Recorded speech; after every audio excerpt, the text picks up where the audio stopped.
3 millions de morts auraient voté aux législatives dimanche. Je vous donne l'exemple de Michel Guérand, décédé le 22 septembre 2022 à la suite du Covid et qui a voté hier dans le 16e arrondissement à 16h15, alors qu'il est enterré au cimetière d'Auteuil.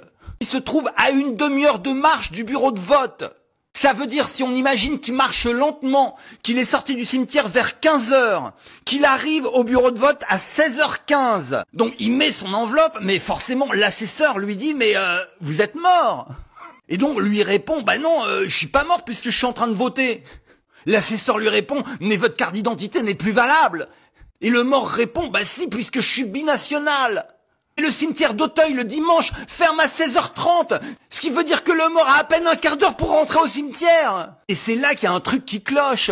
Comment le mec a pu rentrer au cimetière en un quart d'heure, enfin en moins d'un quart d'heure, parce que il y a le temps de sortir du bureau de vote, à moins qu'il ait pris un taxi. Mais pour trouver un taxi vers Michel-Ange-Auteuil un dimanche à 16h15, ça paraît bizarre. Donc naturellement, la question qui se pose, c'est est-ce que le résultat de ces législatives est fiable? On aura certainement la réponse le soir du deuxième tour. Ok?